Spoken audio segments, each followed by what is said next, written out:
12 global sustainability leaders, from P&G to IDEO, from Danone to Honda, gathered in San Diego this year. Their message? The future of sustainability isn't about technology alone.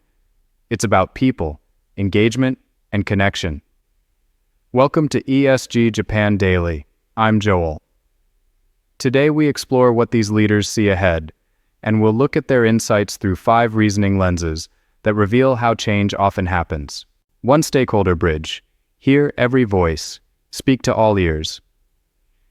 At the Sustainable Brands Conference, one word echoed through every conversation: community. Simon Menwaring from We First called it a family, a space where leaders lift one another through shared purpose. Virginie Helias from P&G spoke of collaboration across all boundaries, even with competitors. IDEO's Thomas Overthun described the moment we're in as one of challenges, where mutual support keeps progress ongoing. This lens reminds us that transformation is not a solo journey. Sustainability grows when voices connect, not compete, when even rivals collaborate for the planet's future. 2. Integrity scale. Do the right thing the right way. These leaders know that doing good isn't enough. It must be done right. The call for authenticity was clear. Simon Mainwaring spoke of storytelling that invites customers to become partners in impact. Ruby Benoit warned that companies must move beyond greenwashing because real leadership demands honesty. Virginie Helias emphasized that sustainability must create value, not just virtue, balancing people, planet, and profit. Integrity here means staying true when the winds shift, especially amid the ESG backlash and green hushing trend in the US. When fear silences progress, integrity keeps it speaking. 3. Practical engine. Be practical. Get it done. Sustainability isn't theory anymore. It's operations, procurement, logistics. The new focus is tangibility. Regenerative agriculture, circular manufacturing, and resource reuse. James Reeves from Honda said it directly. Carbon is vital, but circularity is next.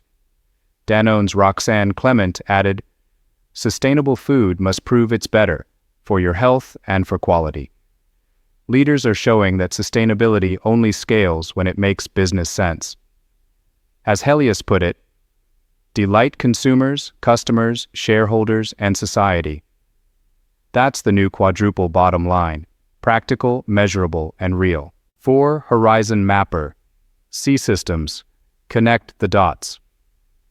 Looking 5 years ahead, these experts see the rise of a new generation of leaders, young, sustainability-minded individuals taking the helm of corporations and governments. Thomas Overthun said, in 5 years their voices will be heard. Vivian Barad added that consumers, especially younger ones, will drive change through their values and choices. The horizon view is clear. Sustainability is not a department anymore. It's a generational mindset shift. The systems around us, education, policy, consumption, are aligning for a significant change. 5. Evidence beacon. Think clearly. Weigh the facts. Even amid optimism, realism matters. Andrew Winston cautioned that the ESG backlash is real, and it's slowing down some companies. But he also predicted a significant shift. If the US hesitates, the center of sustainability leadership will shift to Europe and Asia. The evidence says the next phase of progress will be global, not Western. And that's where Japan comes in. From every leader came a consistent message to Japan. You are at the forefront of innovation. Keep showing us the way. They note Japan's balance of creativity, cooperation, and respect for nature. The cultural DNA that could define the next era of sustainability leadership. From community to credibility, from systems thinking to storytelling, the message is the same. Sustainability is evolving, from movement to mindset. The leaders at SB25 see the next 5 years as a time when collaboration becomes our most powerful tool, and when Asia, especially Japan, has the chance to lead through example, not words. If you believe that sustainability's next chapter will be written through collaboration, authenticity, and action, hit the like button and subscribe to ESG Japan Daily. We bring you global stories with a Japan lens, where ESG meets culture, community, and engagement. Which of the 5 lenses do you think global leaders need most right now? The stakeholder bridge to listen better? The integrity scale to stay authentic? The practical engine to make it real? The horizon mapper to see systems? Or the evidence beacon to stay grounded in truth? Tell us in the comments. Which one do you think will define the next 5 years? Thanks for watching ESG Japan Daily. I'm Joel. See you tomorrow, where we'll bring you more insights from Japan and beyond on how sustainability becomes reality.